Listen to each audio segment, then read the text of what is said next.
dinheiro.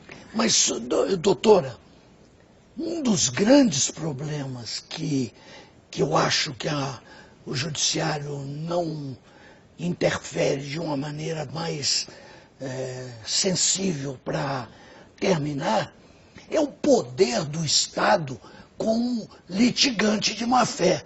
O Estado, ele não paga ninguém, ele, quando perde em todas as instâncias, depois de 20 anos, 30 anos, ele paga com um precatório que não é transformado em moeda, em dinheiro, e fica tudo por isso mesmo.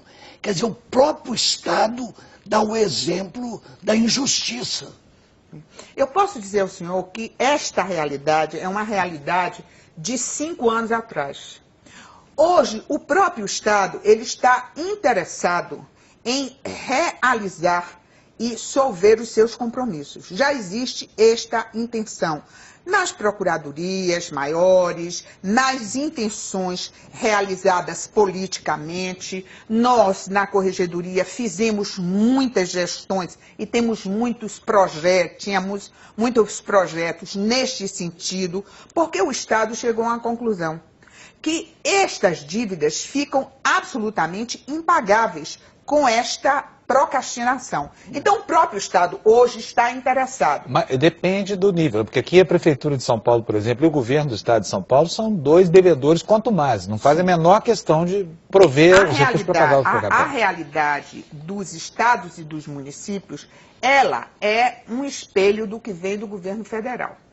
Hoje, o governo federal começa a se preocupar com isto. Isto vai ter reflexo na ponta, nos governos estaduais e municipais. Agora, para isso, nós temos de fazer um saneamento em que? Nas finanças. Porque também o que existe é, neste meio caminho, muita corrupção.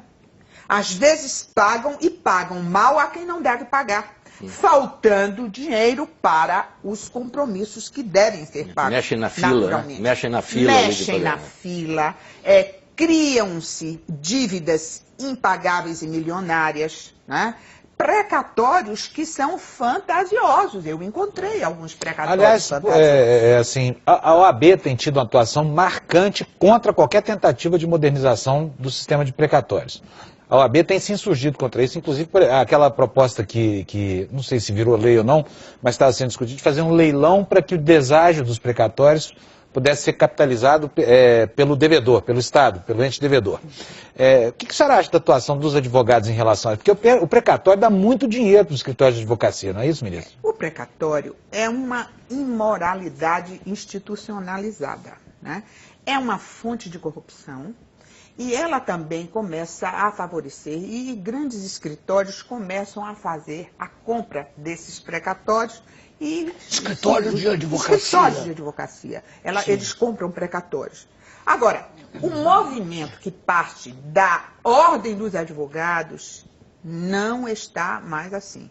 Hoje eles estão provando do próprio veneno, porque a grande massa de advogados, e lógico que a grande massa não compra precatório, né? Claro. A grande massa dos advogados, eles sofrem porque eles não conseguem receber os seus honorários. De forma que hoje a própria ordem dos advogados, eles têm interesse em dar uma solução à questão.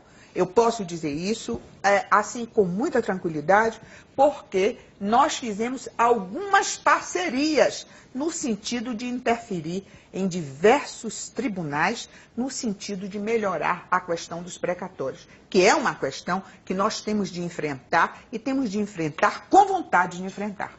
Né? Mas doutora, a questão das desapropriações de imóveis, de maneira geral, que permanecem às vezes 40, 50 anos nos tribunais sem nenhuma solução. Como é que é possível acontecer isso? De que maneira o cidadão pode entender que uma ação não se resolve pelo sim ou pelo não em 50 anos. Exatamente por isso é que vem esse descrédito para com a justiça. Esses procedimentos, estas questões mal resolvidas, né, e que levam anos e anos e anos, e não se pode absolutamente aceitar essa questão de precatório. Eu encontrei precatórios que estão, pessoas que estão na fila há 40 anos, há 30 anos, etc.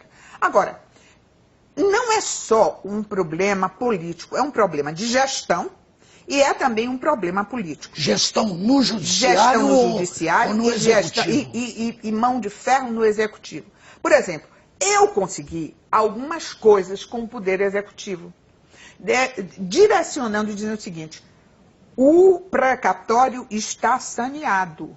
Nós interferimos e o precatório do tribunal está saneado. Mas o senhor vai ter de repassar, governador, tanto para nós atendermos a fila. Nós conseguimos zerar os precatórios de Mato Grosso. Em alguns estados está zerados. Diminuindo. Ali foi intervenção da corregedoria, diretamente ao governador. Né? Nós conseguimos, no estado de Alagoas, organizar, que é um caos, mas dentro da sistemática proposta, nós conseguimos direcionar e organizar. Né?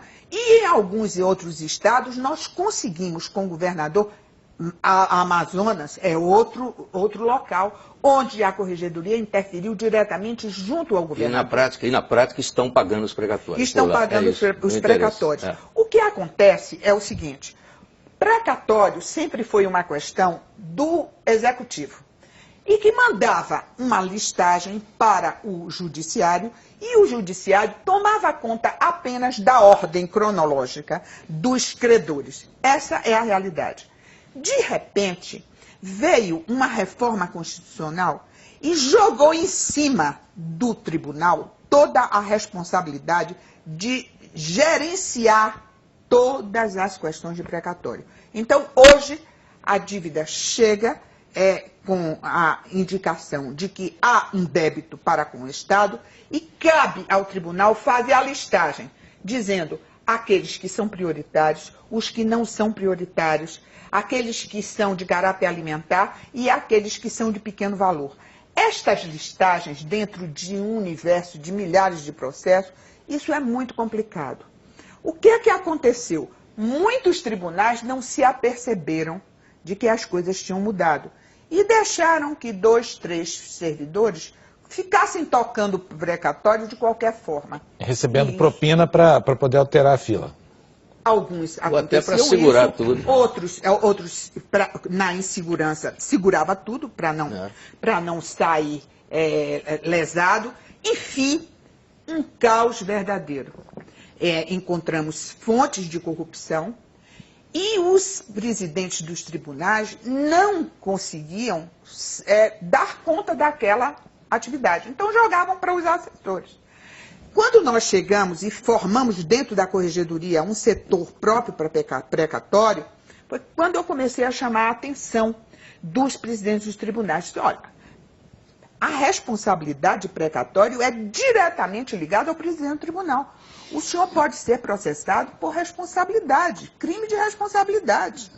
O senhor pode ser enquadrado na lei de improbidade administrativa, em razão dessa questão de precatório. Porque aí não é decisão judicial, não, isso é decisão administrativa. O senhor está agindo como administrador.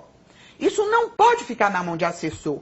Eles começaram a se preocupar. Por isso, muitos tribunais, eles pediam que nós organizássemos o setor de precatórios. Daí começou a andar.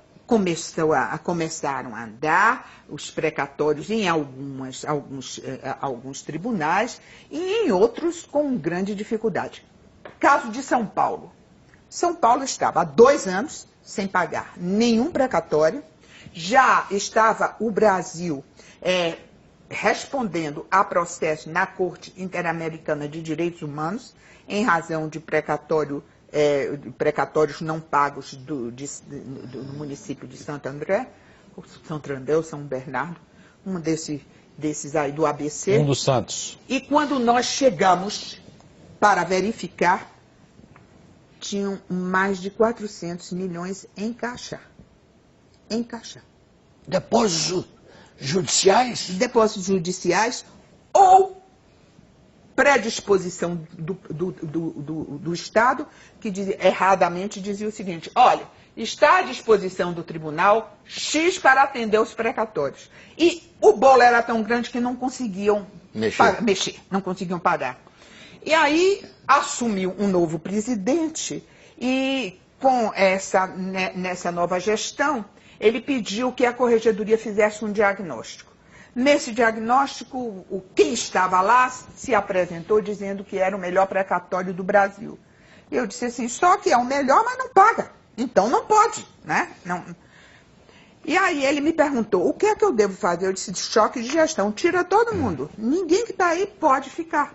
Nós temos de mudar inteiramente o raciocínio. Olha, eu não acreditei, porque o bolo era grande. Nós chegamos lá em fevereiro. No mês de abril, nós já encontramos mais de 300 milhões pagos em precatório. Quer dizer, começou a andar de fato. Com a mudança de gestão, com o choque de gestão que foi dado, isso não foi eu quem fez. Quem fez foi a presidente. Ministro, ganhou uma eficiência que não tinha, né? Isso. Doutora, eu queria perguntar à senhora uma questão que me parece fundamental, um vício no nosso sistema judiciário, que é o que a senhora chama de advogado de lobby. A senhora combateu isso muito. É aquele advogado que não está nos autos, ele não é o titular, mas ele vai junto com outro advogado. Ele é filho de um desembargador, ele é